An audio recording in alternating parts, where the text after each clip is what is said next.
Alright guys, I got a first for the channel. This time, instead of doing my own work, I am doing a commission piece for... Yep. I'm doing a commission for some Adeptus Custodes models.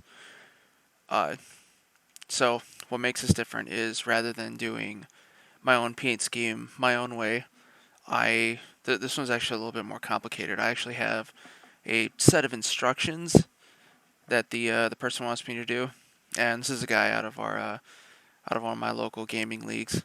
But I'll go ahead and show you. So I actually have about 25 of these guys that I have to do, but I just picked out 3. And it's a mix of 2 different units. So half of them are your standard Custodes Guard, which in this case, sorry, everything's in the way. I'm working with the sword and shield loadout, and then the other half are Custodian Wardens, loaded up with the Castellan axes, which in game are a little bit more powerful than the rest of their melee weapons. And I also have one of these guys, who is actually a Vexilla Praetor, which they don't have their own models. Instead, what they did is they just added the standard into all of the other kits, and you can basically just make different variations of the same thing. And last but not least, this is the finished example model that the client wants me to emulate. So that's what we're gonna do. Now I'm actually gonna, like I said, I actually have a bunch more of these guys, but for the next couple of videos, I'm just gonna do, a group of 3, just kind of like a sampling of everything, and I'll work on the rest of the guys just off camera. You don't need to see that. I'm gonna be doing 2 different videos. I'm gonna be doing one video for the Wardens, and then this video is going to be the Custodian Guard. Now, fortunately, the first step was already done for me. Not to me. I almost said to me. It's done for me. It's this gold color. That was it's actually a spray base that was used. So that gets a lot out of the way. And then the second step, as far as the primary color, is to go over it with this color, Seraphim Sepia. It's like it's a reddish brown. More of just like a light brown. So it's kind of similar to the Agrax that I've been using in a lot, but as you can see, the Seraphim Sepia is a lot lighter than the Earthshade. And that is what's used to, I don't know if you can see here, but it gives us, let me see if this thing focuses a bit. It gives us the detail in the recesses and all the golden parts, as you can see here on the standard, without really changing the gold color and the gold shade that is part of the base layer. So that's what I'm going to do. I'm going to go ahead and take these guys and apply the sepia. Enjoy.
the set, once this gets into focus, the sepia shade, it basically gives like a nice reddish color into some of the recesses of the model. And well, as it dries out, the effect, there isn't as much contrast once it gets dried out, and it just starts looking normal. So anyways, once we come back, we'll start getting into some of the other parts of the model.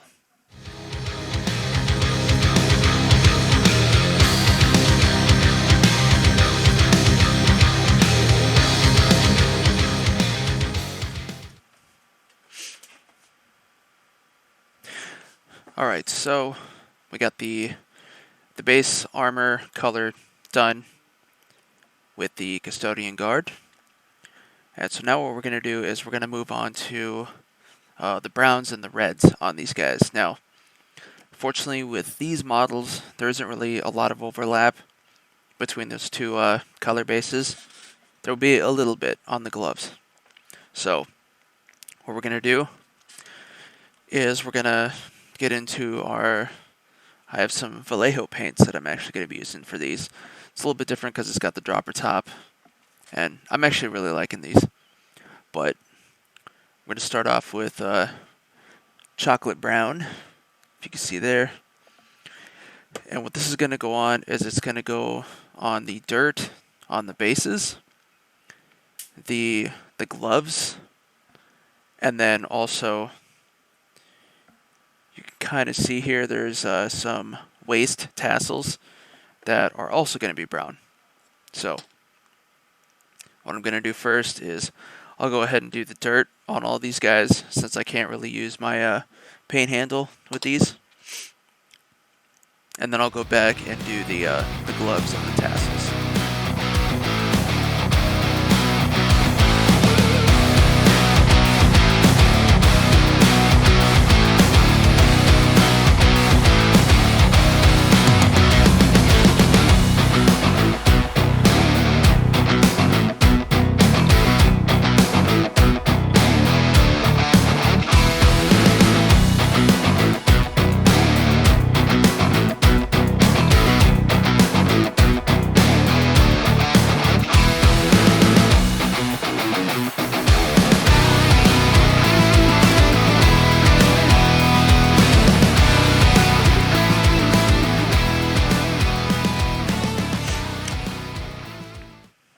Okay, so as you can see, we got the brown on the bases done in between the rocks there, and well, it's not really that visible right now, but it'll be more apparent once I get the gray and the rocks done. And well, we're gonna go ahead and start on the gloves and tassels, and you'll also see that this color really lives up to its name. I mean, it literally looks like chocolate. It's good enough to eat almost. Don't eat paint though. Alright. So, get these guys off to the side. Start hooking them up. Shake some more of this out. And let's get started on the gloves and the tassels.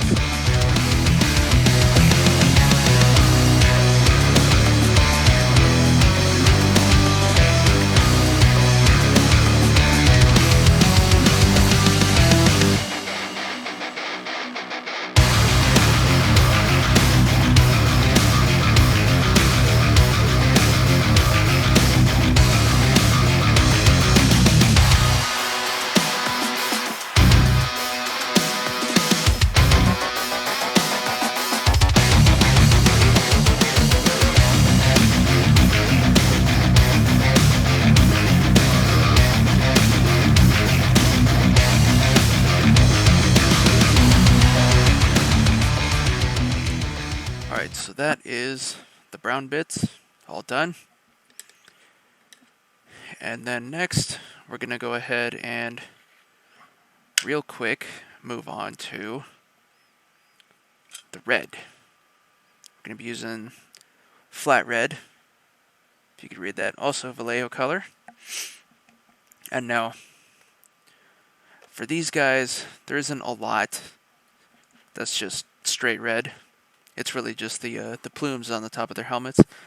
But also, as part of this commission, the leather parts of the models, so the gloves and the tassels, are also going to be dry brushed red to give it kind of like a really deep reddish brown effect. So, and now you also notice whenever you see the later videos, some of these other models, they're the red and the brown pieces are a little bit more intertwined. So I'll actually probably be starting with the red first on the whatchamacallit, the Wardens and the Alaris. But for now, we're gonna go ahead and get started with the red on the plumes. Pour out a little bit there. Also, another thing, for some reason, now I did have some other models in this commission that I went ahead and painted up first, just so I knew that what I was doing once I actually got to filming. And one thing I noticed with, well, red's one of those colors that's always kind of a pain in the ass to work with, especially if you do dry brushing. I found that I have to have a separate brush just to do that. But then also in this case, I will most likely have to double coat all of these parts because this red has a bad habit of chipping off of the gold. Like, I'll come back to it and there'll be parts where it's just exposed again, which doesn't help. So, I'm gonna go ahead and do up these plumes real quick, and then you'll also see me go ahead and dry brush the gloves and the tassels.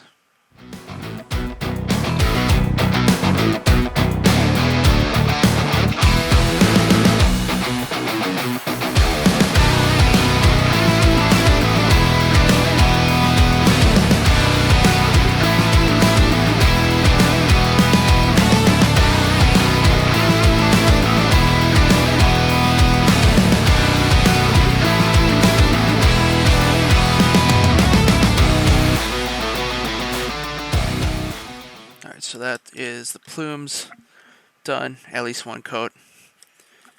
And now I'm gonna go ahead and get my handy dandy dry pad ready. And here we go. Here's a dry brush that I use for the reds. I'm gonna use the handle this time, since I'm gonna be a little bit more forceful. So here we go. Dry brushing.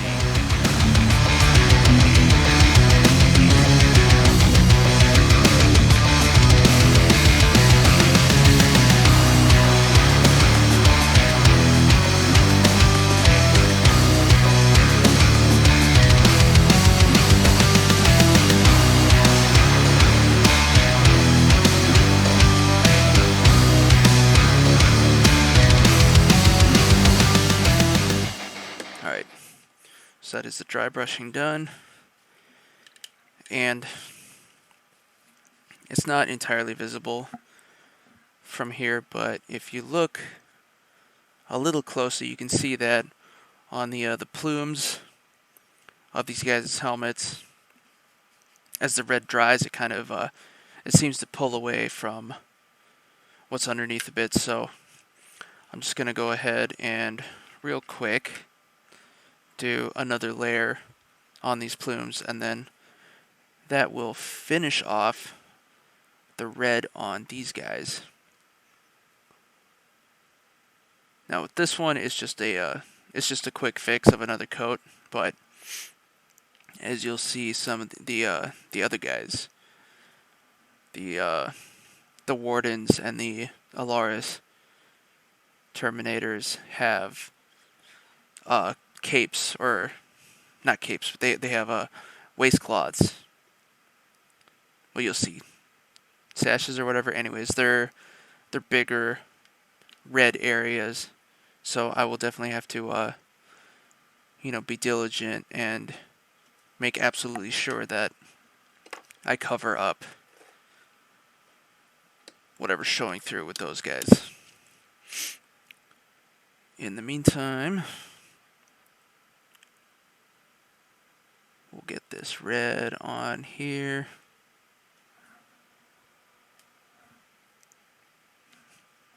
Should also note I'm doing this now because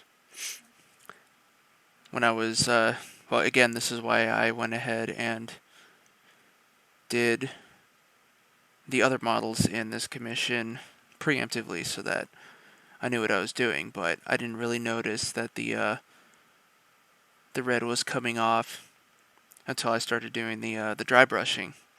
That also goes with the red segments.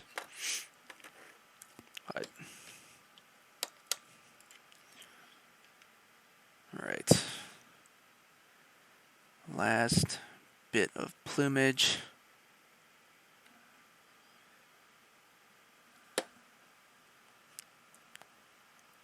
Hell. Do.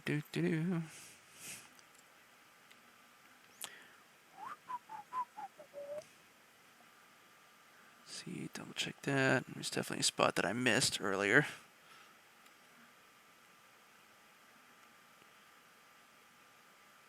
And yep, that should do it for the reds.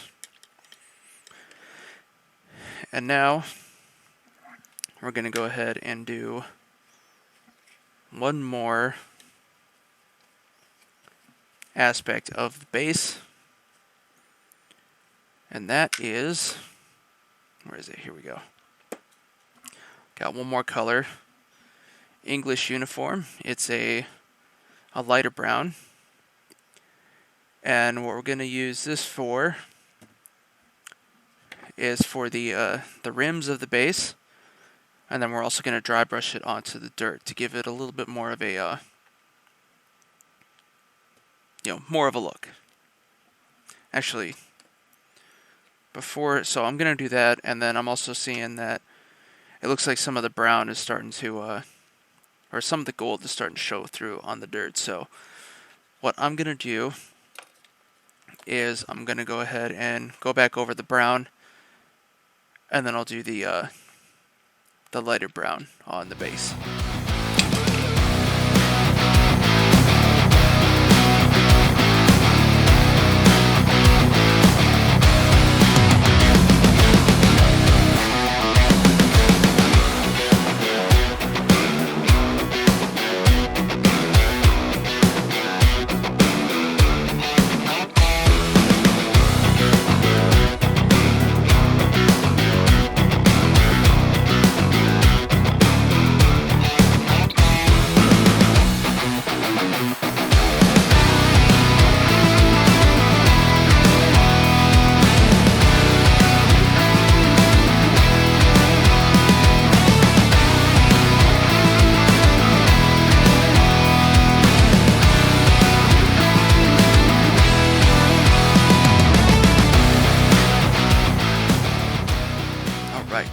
So,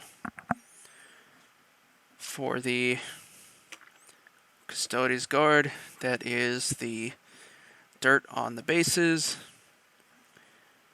the leather segments, and a start on the plumage, which will eventually be finished with some highlights. And we're going to go ahead and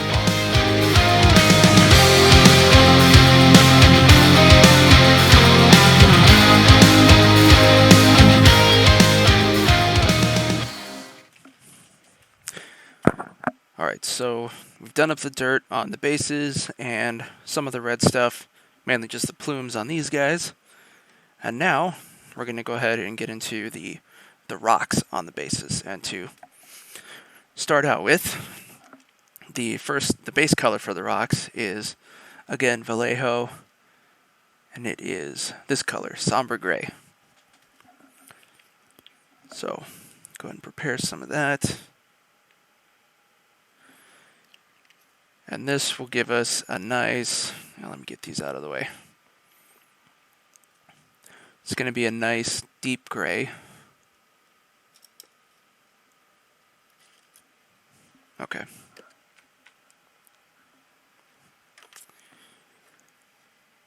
I'll show you a little bit here.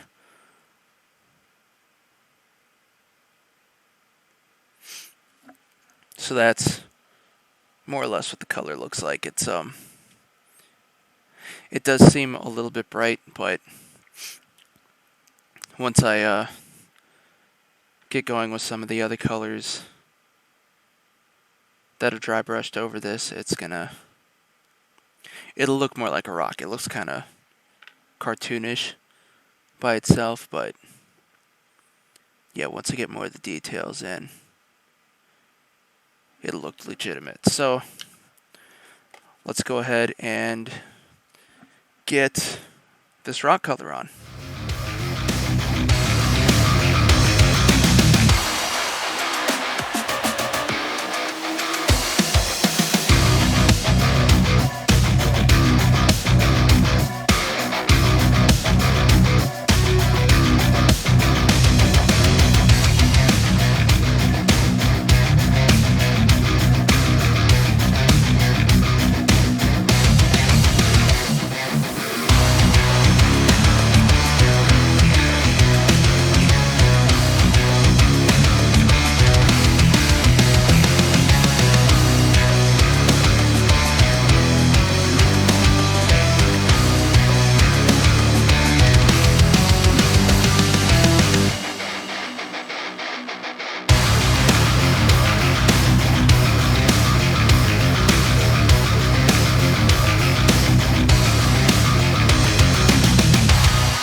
Right, that is the base color down for the rocks on the bases,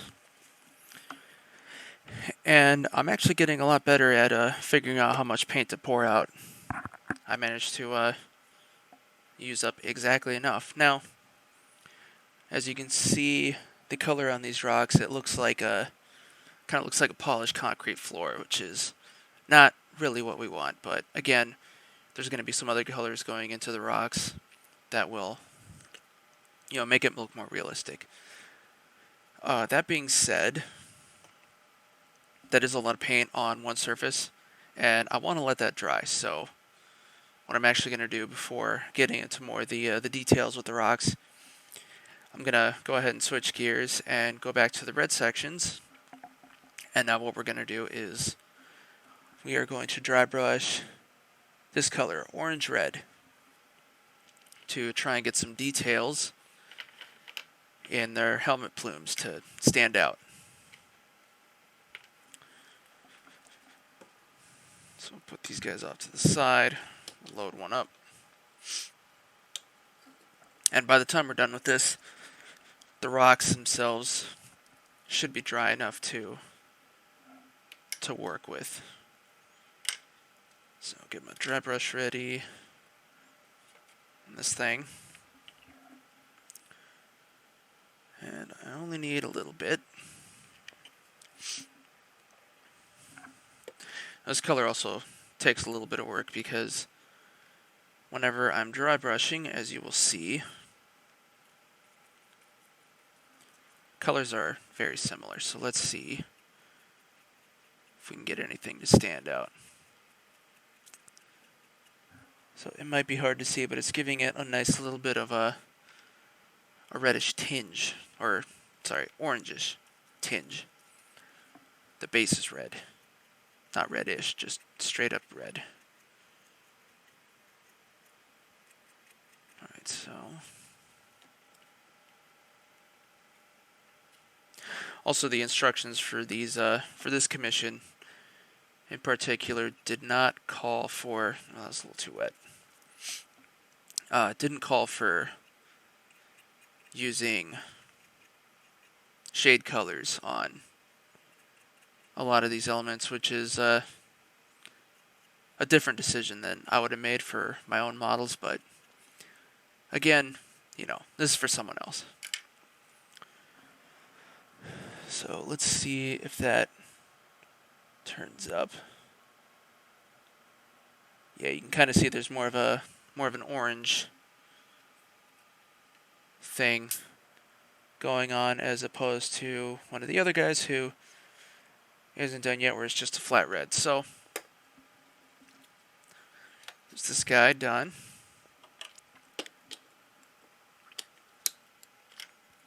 Go ahead and switch up.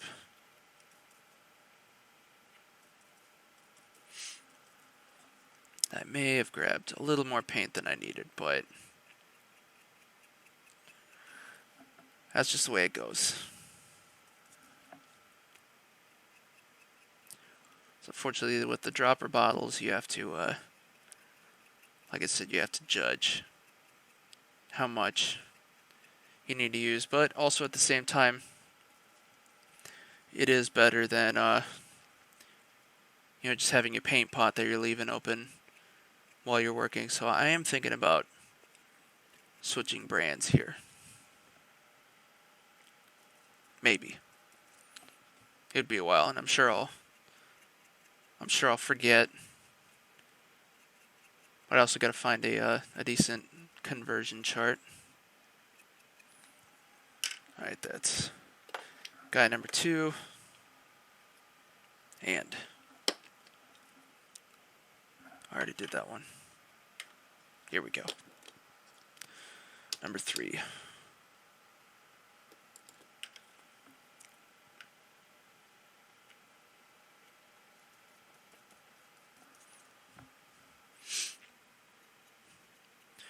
Now, fortunately, with these plumes, it is a little bit easier to see the effects of my dry brushing because there's a lot more area, or not area, there's a lot more details on this part of the model, so it picks up the orange in more distinctly. It's a word that I want to use. It's going to be a little bit trickier whenever I get to the cloaks on the other guys in the later videos. So I have to find the right balance. Well, like any dry brushing, you have to find the right balance between, you know, the color, the amount of color that you use, and how dry versus wet it is. So if you get too much, then you're literally just painting on details, which is not what we want. Switch over like this. Okay. So now that we did that real quick, let's go ahead and go back into, let's see. Yeah, that's pretty dry. We can go ahead and work with that. So the next color that we're going to be using for the rocks is this guy, Cold Gray. As you can see, it's the somber gray had more of a bluish quality to it, much closer to like concrete, whereas this is going to have more of like a dry, rocky color or feel. So go ahead and put this back over. Sorry for my hand in the way. And what we're going to do with this one is it's going to be more of a heavy dry brush, and I'm actually going to use a stand for this as well. So it's going to be a heavy dry brush. The color is still, it won't have like a huge effect on the color, but it'll start breaking up and breaking out some of the details that you can see on the rocks.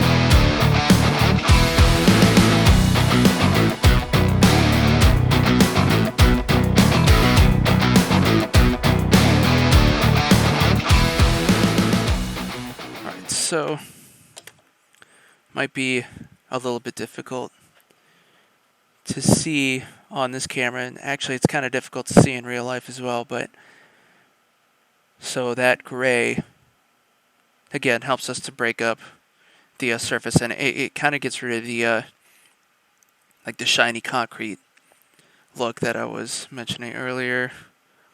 So I just want to double check. This one could use a little bit more. It's kind of harder to get on the flat surfaces. It really just makes it look more like something that's been outside all day. And normally for something like this, again, I would use a shade, but you know, there's different ways to reach the same outcome. That's the word I'm looking for. So now we are going to finish off the rocks with the last color. It's this guy, Stonewall Gray. As you can see, it's a lot lighter gray than the other grays that we've been using, and this is what we're going to use to really make the edges of the rocks pop out and really give this thing a realistic feel. So get a little bit of that going here. This one we're going to use very lightly compared to the other colors because it's just the edges. So I'll set these guys off to the side and I'll show you what this is going to look like.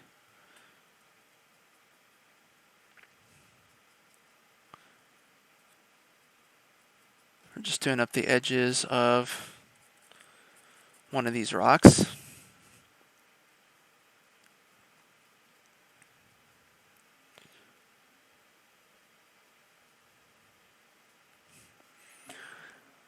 Alright, so let's see. Yeah, as you can see right away, that gives us that nice dry rocky edge.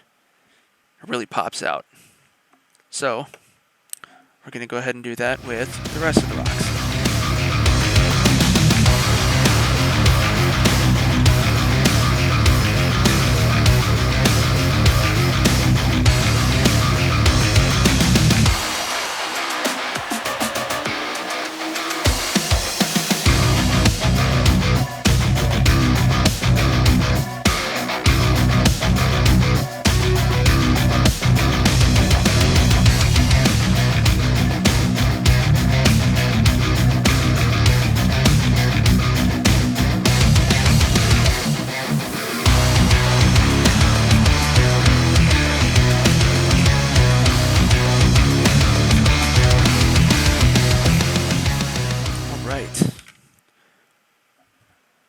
So it gives us, once this goes into focus, it gives us a nice little bit of texture on the rocks.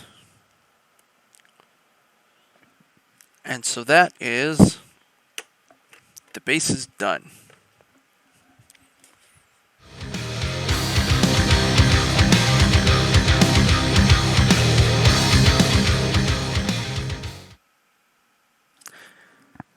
Alright, so no more screwing around. Now we're down to the part that is going to be the most important and our favorite. That's the weapons. So, on these guys, the Custodes Guards, that is going to be these big old gun swords that they have. So, what we're going to do is the blades, I'm just going to be putting some straight up black primer on them. And then the gun bodies, here you can see that they have the like the barrel, the main body, and the two clips. Those are going to be painted silver. Just regular old silver. Now this color it doesn't go on very well, so it's going to take a couple of coats. And then lastly, on the silver parts, we're going to go over and shade it with Nuln Oil. So it'll give it some nice features. Now because I have to do multiple coats of the silver and, some with the black, I'm just going to go ahead and blow through the whole process of doing the weapons and let you guys watch and enjoy.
Alright, so the body of the weapons is done, and these guys are very close to finished.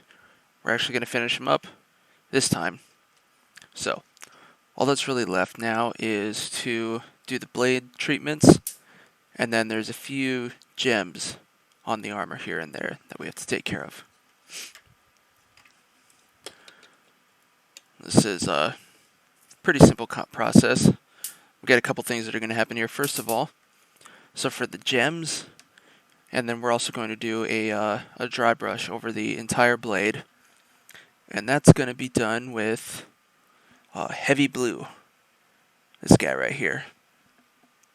Once that's done, then we're also going to apply a lighter dry brush on some of the more forward edges using deep sky blue. If that ever comes into focus someday. Whatever, take my word for it. And that's going to give us like a nice little, a sort of a glowy effect. So,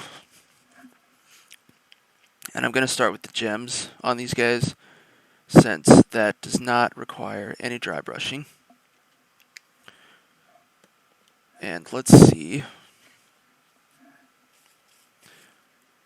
I'll just give you a little, show you guys what that looks like.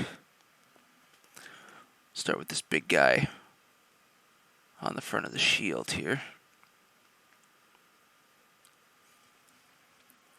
So,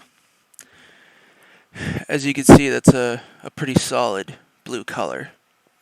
And then whenever it's dry brushed over the blade, it's going to be a lot more muted, but it's going to give us like a nice background color, like something that you see out of the corner of your eye, if that makes sense. And fortunately, these guys, they don't really have a lot of gems. They're just in random places to make each one of these models unique, which is good. On the Custodes, yeah, see, I'm already done with the gems on this one. With the Custodes Guards, there's always one big one on the shields here, and then their the right shoulder pad is uniform. But after that, everything else is, free game, pretty much. With the one concession being that in these packs, or in Custodian Guard boxes, there's only really 5 variants for each piece, not including the weapon options. And then the same is true for the Wardens, which you're going to see in a later video. There's only 5 poses. There are some more. There's more head options in each one of these boxes, but this commission didn't include the helmetless heads, so we don't have to deal with that, fortunately. See, this one actually has a gem on the helmet. And the shield. Oh yeah, it's looking real nice. Number 2. And here we go. Number 3. Start there. Oh, we're also. Ooh, this one's got some on the torso. Gem on the waist, and then one right over the sternum. Sorry, the parts of the model are in the way, so you couldn't really see what I was doing that much, but that's just what happens. That's just life. Like my dad would always say, life's a bitch and then you die. But fortunately, painting gems isn't going to kill me anytime soon. Plus, we're also using water-based paint, so you're not going to get high off of it either. But that being said, PSA, don't sniff or eat paint, because it's bad for you. But what's good is that is the gems done. So now I'll move on real quick to the dry brushing. Alright, so let's get this first guy back up again, and I'm going to show you what this is going to look like. Now, since it's a dark color going on to dark, I want to make sure we get a nice amount onto the actual model. And it might be hard to see what's going on from the camera. Well, we'll find out in a minute anyway. What? Okay, yeah, so you can kind of see that on the cam once this goes into focus. There we go. You can see that there's some really dark blue highlights going on in the blade. And then the lighter blue is going to go more towards the front edge, like the leading edge of the blade. And that'll make it stand out real nice. It'll be a happy blade. Happy, happy little gun swords. But of course, first things first, so I still gotta get these edges done.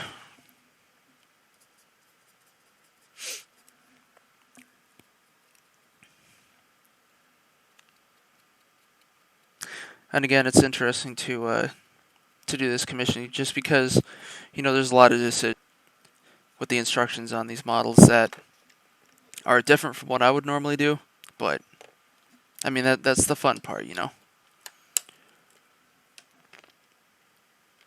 Okay, moving on to our second dude here. Oh shit, that was a little too wet. There we go. We got a little bit too much paint on the blade, but the lighter blue is going to distract your eye from that, so it's not too bad. Distract and cover up. And normally I would speed through this, but this really doesn't take that long, so. And for me, it's technically the same amount of time, obviously. So that's number 2 and number 3.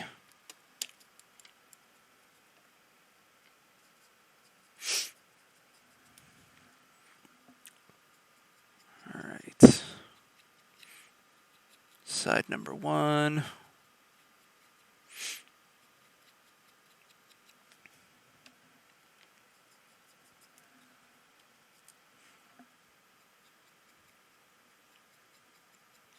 Should actually be kind of a cool look to use on something else. I don't know what yet, though. And that's not the point. Okay, right side and left side.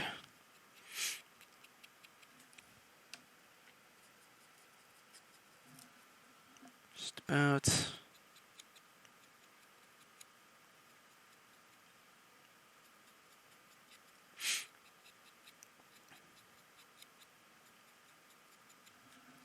All right. So that is the dark blue done. And now, I'm going to clean this guy off, and we're going to get into our sky blue. There we go. Now you can see it. So let's get this guy unclipped. Go back to our first dude again. So now this is it. We're going to be finally finished with these guys. Don't need a lot of this because it's only going to be applied to a small area. So, here we go. Right up on the front. Start going around the edges, and I'm only really going like 2/3 of the way down.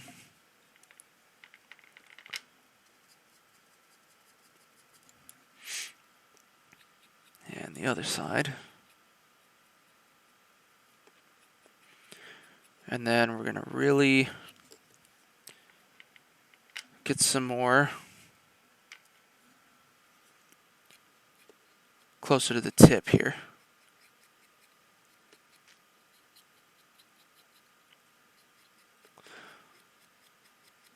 And I'm going over it a little more than usual just so I can try and get a little bit more on the flatter surface of the blade to really get that effect.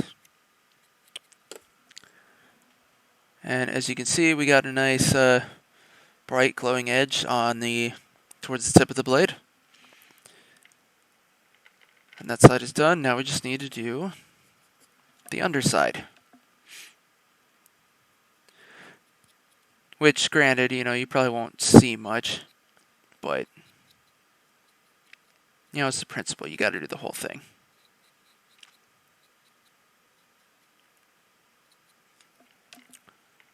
Although I suppose I don't have to be quite as thorough with things you can't see.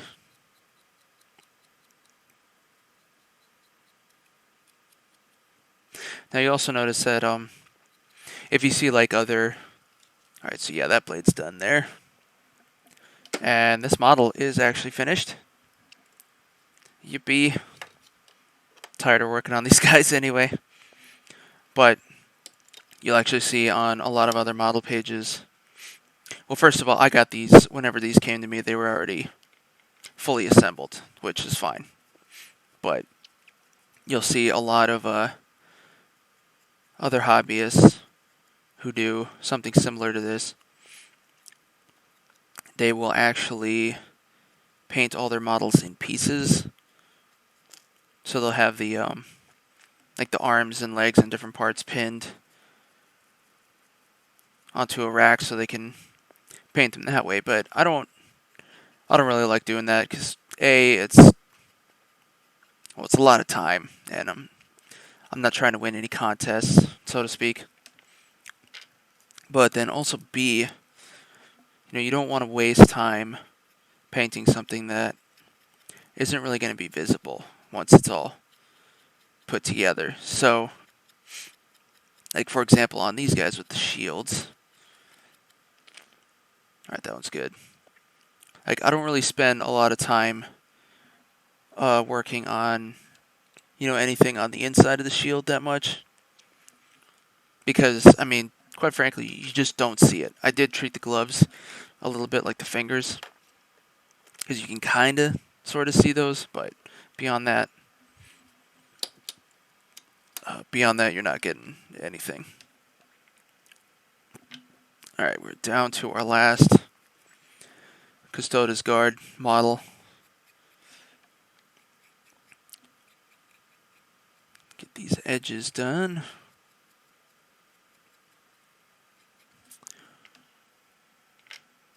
Okay, come on.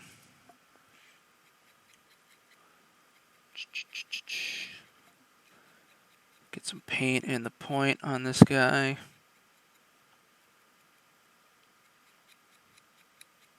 Oh yeah, these are coming along real nice.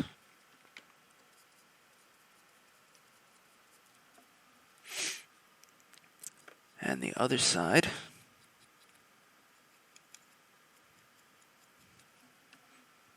I hope you guys can see. I'm trying to, again, I'm trying to paint these in an angle so that y'all can see what I'm doing, but it's a little bit difficult, but, who cares? As long as you see the end results, that's usually what matters the most. Alright. So,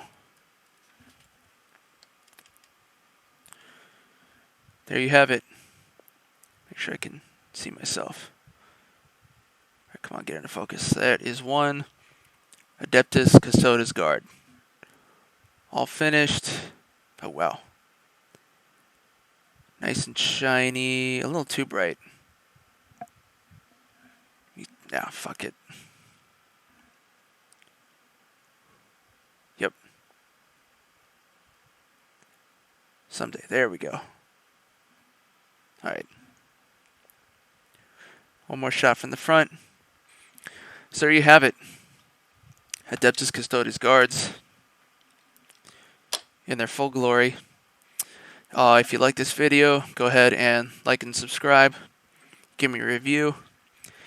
And also please, check out previous episodes. Check out future episodes.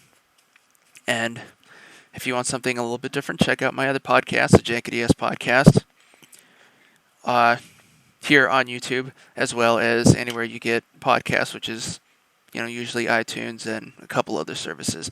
I got the links there, but yeah, check it out. Also like and subscribe there, and I'll see you guys next time.